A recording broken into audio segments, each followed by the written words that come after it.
الحمد لله نحمده ونستعينه ونستغفره ونؤمن به ونتوكل عليه ونعوذ بالله من شرور أنفسنا ومن سيئات أعمالنا من يهده الله فلا مضل له ومن يضلل فلا هادي له ونشهد أن لا إله إلا الله ونشهد أن محمدا عبده ورسوله أرسله بالحق بشيرا ونذيرا فأعوذ بالله من الشيطان الرجيم بسم الله الرحمن الرحيم قيل ادخلوا أبواب جهنم خالدين فيها فبئس مثوى المتكبرين صدق الله العلي العظيم وعن عبد الله بن مسعود رضي الله تعالى عنه أنه قال النبي صلى الله عليه وسلم لا يدخل الجنة من كان في قلبه مثقال ذرة من كبر رواہ مسلم او کما قال النبی صلی اللہ تعالی علیہ وسلم۔ محترم بزرگوں اور نوجوان بھائیوں، السلام علیکم ورحمۃ اللہ وبرکاتہ۔ ایک مسلمان کی جو شخصیت ہے، اس کی پرسنالٹی ہے، کچھ ایسا ہونا چاہیے کہ وہ اپنی زندگی میں سادگی اختیار کرے، انکساری ہو، خاکساری ہو، کبر، غرور، گھمنڈ اللہ کو پسند نہیں ہے۔ حدیث قدسی ہے، نبی صلی اللہ علیہ وسلم فرماتے ہیں کہ یقول اللہ تعالی، اللہ رب العزت کا ارشاد ہے، الکبر ردائی، جب کوئی شخص گھمنڈ کرتا ہے، غرور کرتا ہے، فخر کرتا ہے تو میری چادر مجھ سے کھینچتا ہے۔ اور اندازہ کیجئے اللہ رب العزت کی چادر کوئی شخص کھینچے تو اس کا حشر کیا ہوگا؟ قرآن مجید کی اس آیت میں بیان کیا گیا ہے۔ غرور اور گھمنڈ تقویٰ کا بھی ہوتا ہے، غرور گھمنڈ مال و اسباب کا ہوتا ہے، غرور اور گھمنڈ عہدے اور منصب کا ہوتا ہے، غرور اور گھمنڈ شہرت کا ہوتا ہے۔ بہت ساری چیزیں ایسی ہیں کہ اللہ رب العزت کی نعمتوں سے عبارت ہے، بندے کو جب ملتی ہیں تو شکر کا جذبہ پیدا ہونا کے بجائے اگر اس کے اندر غرور اور گھمنڈ پیدا ہو جائے، اللہ رب العزت کو یہ پسند نہیں ہے۔ میں تو تہجد کی نماز پڑھتا ہوں، لوگ اٹھتے ہی نہیں۔ 5 وقت کی نماز میں صف اول میں ہوتا ہوں، لوگ دیر میں آتے ہیں۔ میں تو نفلی روزے رکھتا ہوں، صدقہ و خیرات کرتا ہوں، اس کا گھمنڈ آدمی کو ہو جائے، لے ڈوبتا ہے۔ آدمی کو مال و اسباب کا گھمنڈ ہو جائے، آدمی کے جیب میں جب پیسہ ہوتا ہے، اس کے اکاؤنٹ میں جب لاکھاں کروڑاں روپے ہوتے ہیں تو اس کی چال بدل جاتی ہے، اس کا لہجہ بدل جاتا ہے۔ منصب پر پہنچتا ہے، جب عہدے پہ پہنچتا ہے تو اس کی حالت دیدنی ہوتی ہے۔ آدمی کو شہرت مل جاتی ہے تو اس کی حالت غیر ہو جاتی ہے۔ یہ جو تقوی کا گھمنڈ ہے، اللہ تعالیٰ کو پسند نہیں ہے۔ حسن بصری رحمۃ اللہ علیہ قافلے کے ساتھ چلے جا رہے تھے، ان کے صاحبزادے بھی ان کے ساتھ تھے۔ رات میں پڑاؤ ڈالا گیا، صبح اٹھ کر کے تہجد پڑھی حسن بصری نے، جیسا کہ وہ پڑھا کرتے تھے، ان کے لڑکے نے بھی پڑھی اور بھی لوگوں نے پڑھی، بہت سارے لوگ سوتے رہے۔ لڑکے نے اظہار نکیر کے طور پر یہ کہا اپنے والد سے، حسن بصری رحمۃ اللہ علیہ سے، کیا ہو گیا لوگوں کو، سو رہے ہیں؟ کیسے مسلمان ہیں یہ، اٹھتے نہیں تہجد کے لیے؟ حسن بصری رحمۃ اللہ علیہ اپنے بیٹے کو نصیحت کرتے ہوئے کہا، بیٹے اس سے بہتر تو یہ تھا کہ تو بھی تہجد نہ پڑھتا۔ گھمنڈ کس بات کا ہے؟ اللہ رب العزت نے ہمیں توفیق دی ہے، اس کا شکر بجا لا رہے ہیں، یہ احسان ہے اس رب کا۔ دوسروں لوگوں کے لیے دعائیں کرنی چاہیے۔ مال کا گھمنڈ کیسا؟ آج مال ہمارے پاس ہے، کل دوسرے کے پاس۔ مال دے کر کے آزماتا ہے، مال میں کمی کر کے آزماتا ہے، وہی ہے دینے والا، وہی ہے لینے والا۔ یا ایھا الناس انتم الفقراء الی اللہ واللہ هو الغنی الحمید، اے لوگو تم محتاج محض ہو، غنی وہ ہے، بے نیاز وہ ہے، ستودہ صفات وہ ہے۔ جس نے دیا کسی کو ملا، اور نظر پھیر لے وہ تو کون ہے دینے والا؟ نبی اکرم صلی اللہ علیہ وسلم تشریف فرما تھے، آپ کو صحابہ کرام پروانوں کی طرح گھیرے ہوئے تھے۔ ایک امیر صحابی آپ کے پہلو میں بیٹھے ہوئے تھے، جن کے کپڑے بظاہر بہت اچھے تھے۔ ایک غریب صحابی ان کے پاس آ کر کے بیٹھ گئے، کپڑے اچھے نہیں تھے، پھٹے تھے، اور محنت اور مشقت کی وجہ سے اس کے آثار بھی اس پر تھے۔ مالدار صحابی کے پاس بیٹھے تو ان کا کپڑا ان سے جو ٹچ ہوا تو انہوں نے اپنے کپڑے کو سمیٹ لیا۔ نبی اکرم صلی اللہ علیہ وسلم کی نظر ادھر پڑ گئی، آپ نے ان کو تنبیہ کیا کہ تم نے اپنا کپڑا کیوں سمیٹا؟ کیا تمہیں اپنے کپڑے کا غرور ہے؟ کیا تمہیں اپنے مال کا غرور ہے؟ کیوں کیا تم نے ایسا؟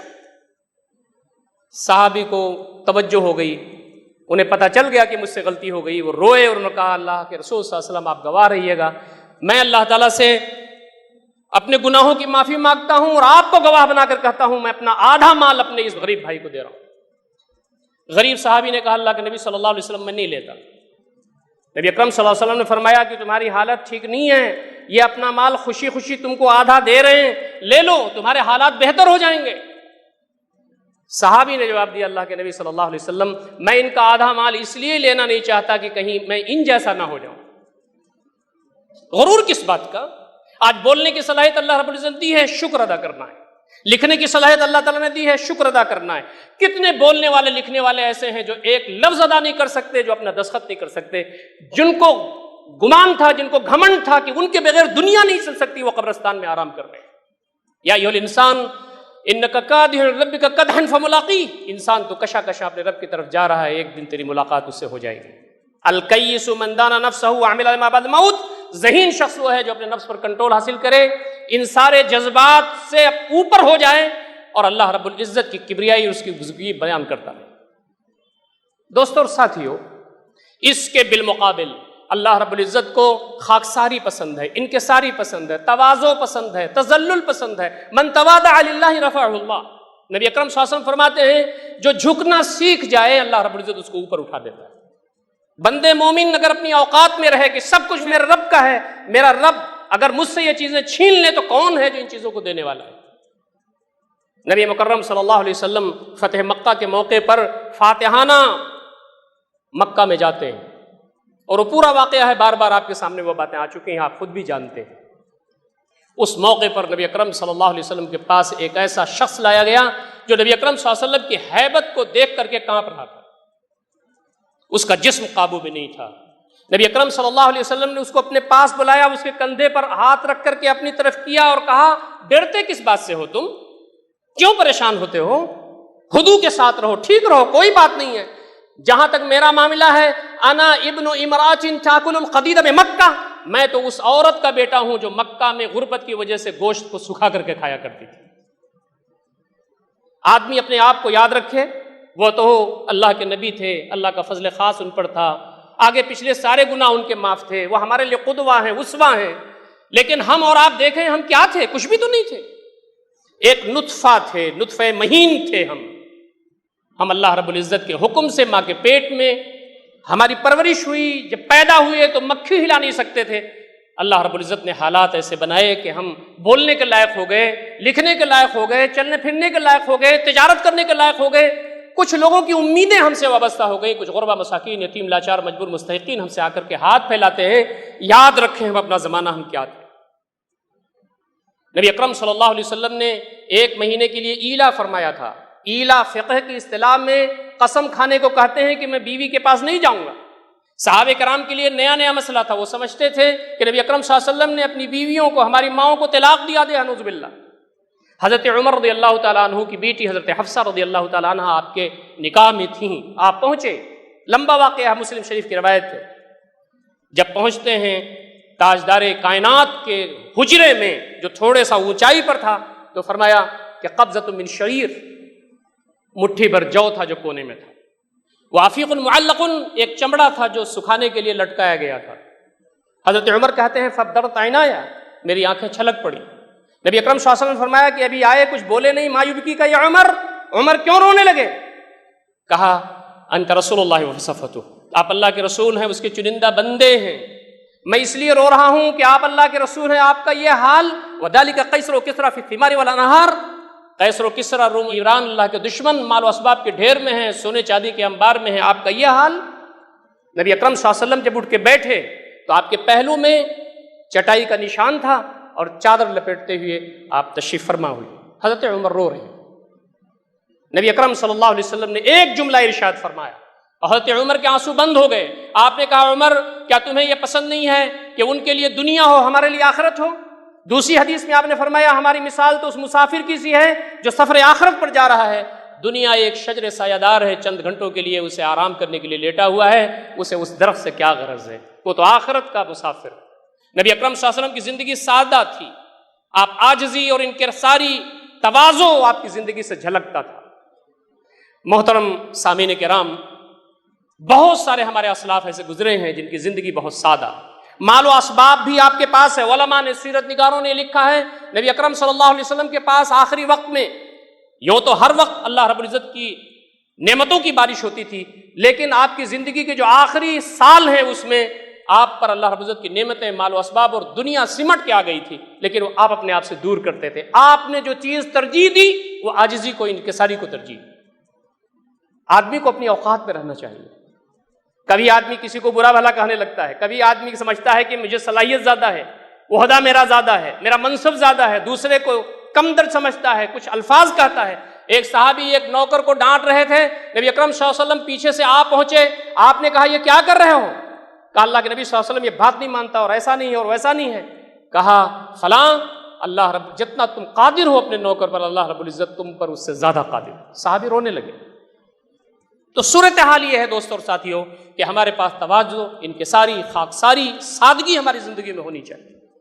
حضرت عمر رضی اللہ تعالیٰ عنہ کو اللہ رب العزت نے یہ سعادت بخشی تھی، جیسا کہ میں نے پچھلے خطبے میں عرض کیا تھا کہ آپ کے ذریعے قدس فتح ہوا، مسجد اقصیٰ میں نماز پڑھی گئی، حضرت بلال نے اذان دی، اتنی بڑی سلطنت آپ کو ہوئی تھی اس وقت، جو اللہ رب العزت کی عظیم نعمت تھی۔ شیطان آ کے کہتا تھا کہ اتنی بڑی خلافت تم کو ملی ہوئی ہے، اے بادل تو یہاں نہیں برستا، نہ برس، تو جہاں کہیں بھی برسے گا اس سے جو خراج آئے گا، ٹیکس آئے گا، محصول آئے گا، وہ میرے بیت المال میں آئے گا۔ یہ تحدیث نعمت کے طور پر حضرت عمر کہا کرتے تھے۔ لیکن کبھی کبھی ایسا ہوتا تھا جب شیطان انہیں ورغلاتا تھا اور کہتا تھا کہ تو کچھ ہے، تو حضرت عمر ممبر پر چڑھ جاتے۔ صحابہ اور بعد کے جو لوگ ہیں جو دور دور ہوتے تھے ان کو بلاتے تھے، جلدی آئیے آپ۔ لوگ یہ سمجھتے تھے کہ جو اسلامی لشکر گیا ہوا اس کے فتح کی اطلاع ہوئی ہے، لیکن نہیں، حضرت عمر کہتے تھے سنو، یہ خطاب کا بیٹا وہ عمر ہے کہ جب بکریاں چلا کر کے دیر سے اپنے گھر لوٹتا تھا تو اس کا باپ اتنا مارتا تھا کہ بے ہوش ہو کے گر پڑتا تھا۔ میں وہ عمر ہوں۔ اپنی اوقات میں رہنا، نعمتوں کا شکر ادا کرنا، اور اللہ رب العزت نے جو مواقع دیے ہیں اس کا خاص خیال رکھنا، یہ بہت ہی اہم بات ہے اور ہماری زندگیوں میں اس کو نظر آنا چاہیے۔ حضرت عمر رضی اللہ تعالیٰ عنہ ہی کا بہت ہی عظیم واقعہ ہے، میں اس صرف حوالہ دینا چاہتا ہوں آپ سے، کہ جب آپ بستر مرگ پر تھے، جب طبیب نے یہ کہہ دیا تھا کہ آپ کو جو کچھ کھلایا جا رہا ہے وہ آپ کے شکم سے نکل جاتا ہے اور اب آپ کا آخری وقت قریب ہے، خون بہہ چکا ہے بدن سے، وہ رک نہیں رہا ہے، تو آپ نے اپنے بیٹے حضرت عبداللہ بن عمر جو بہت بڑے صحابی تھے اور بعد میں اور بڑے ہوئے، ان کو بلایا اور کہا کہ دیکھو حضرت حذیفہ بن الیمان کو بلا لو، یہ وہ ہستی ہے جن کو اس دنیا میں اللہ کے نبی صلی اللہ علیہ وسلم نے عشرہ مبشرہ ہونے کا، یعنی 10 لوگ جو خوش نصیب ہیں جن کو جنت کی بشارت دی گئی، اس میں شامل فرمایا۔ دوسرے خلیفہ ہوئے مسلمانوں کے، لیکن خاکساری اور انکساری اور اللہ رب العزت سے یہ تعلق کہ میرے جو عبادات ہیں پتہ نہیں قبول ہوں گی کہ نہیں ہوں گی۔ تہجد پڑھ رہے ہیں ہم 40 سال سے اور یہ کہتے ہیں کہ ہم نے جنت میں جائیں گے، تو جائے گا کون؟ حضرت عمر کہتے ہیں کہ میدان محشر میں اعلان ہو کہ سارے لوگ جنت میں جائیں گے سوائے ایک شخص کے۔ عمر یہ سمجھتا ہے کہ کہیں میں نہ ہوں۔ الایمان بین الخوف والرجا، ایمان امید و بیم کے درمیان ہے۔ کہا بیٹے میرا آخری وقت ہے، حذیفہ بن الیمان کو بلا لا۔ حذیفہ بن الیمان رضی اللہ تعالیٰ عنہ صاحب و سر رسول اللہ صلی اللہ علیہ وسلم، نبی اکرم صلی اللہ علیہ وسلم کے رازداں تھے۔ آپ نے بتا دیا تھا کہ ہمارے ٹیم میں کون کون منافق ہے، کہا بلا لو۔ حذیفہ بن الیمان کو بلانے گئے، بلا کے لائے، وہ حاضر ہوئی حضرت عمر رضی اللہ تعالیٰ عنہ کے پاس۔ حضرت عمر نے روتے ہوئے یہ کہا کہ میں اللہ کا وعدہ دے کر کے تم سے یہ پوچھتا ہوں، نبی اکرم صلی اللہ علیہ وسلم نے مجھے منافقوں میں تو نہیں شمار کیا تھا؟ کہاں ہے تقوی، کہاں ہے ایمانداری، کہاں ہے اللہ کے راستے میں نیکی؟ ایک قائد، ایک رہنما اس دنیا سے جا رہا ہے تو یہ کہتا ہے حذیفہ بن الیمان سے کہ آپ کو اللہ کا واسطہ دے کر کہتا ہوں کہ مجھے یہ بتائیے کہ نبی صلی اللہ علیہ وسلم نے جو منافقوں کی فہرست بتائی تھی اس میں میرا نام تو نہیں ہے۔ حضرت حذیفہ رونے لگتے ہیں اور کہتے ہیں کہ امیر المومنین، یہ میرا اور میرے حبیب نبی اکرم صلی اللہ علیہ وسلم کا راز ہے، میں نہیں بتاؤں گا۔ حضرت عمر اور رونے لگتے ہیں، پھر وہ کہتے ہیں کہ میں دنیا میں آپ کے بعد کسی کو نہیں بتاؤں گا، آپ کا نام اس میں نہیں تھا۔ جب جھاکنی کا واقعہ ہوا تو عبداللہ بن عمر سے یہ کہا حذیفہ بن الیمان کو دیکھتے رہنا، اگر وہ نماز میری پڑھتے ہیں تو ٹھیک ہے، ورنہ یہ سمجھو کہ میرا معاملہ خراب ہے۔ کہاں ہے عاجزی، کہاں ہے انکساری؟ کہاں ہے تذلل، کہاں ہے سادگی، کہاں ہے انابت اللہ، کہاں ہے تعلق اللہ؟ ہم اللہ رب العزت کے بندے ہیں، اس نے ہم کو دیا تو ہم کو ملا، وہ چھین لے تو کون ہے دینے والا؟ دوسروں کے ساتھ اچھے تعلقات ہمیں رکھنا چاہیے، سادگی کے ساتھ زندگی گزارنا چاہیے، مال و اسباب میں ہوں تو حقوق ادا کرنا چاہیے، اپنے اوپر کم خرچ کرنا چاہیے، بندگان خدا کی خدمت کرنا چاہیے، شکر کا جذبہ ہوگا تو انشاءاللہ العزیز اللہ رب العزت اور دے گا۔ اپنی اوقات کو ہم یاد کریں گے کہ ہماری اوقات کیا ہے تو انشاءاللہ آپے میں رہیں گے۔ اور نبی اکرم صلی اللہ علیہ وسلم نے فرمایا اپنی زندگی میں اپنے سے نیچے لوگوں کو دیکھو تو تمہارے اندر شکر کا جذبہ پیدا ہوگا۔ اللہ تعالیٰ ہم تمام کو ان ساری باتوں پر عمل کرنے کی توفیق عنایت فرمائے۔ اقول قولی ھذا استغفر اللہ لی ولکم اجمعین واستغفروہ انہ الغفور الرحیم، وآخر دعوانا الحمد للہ رب العالمین۔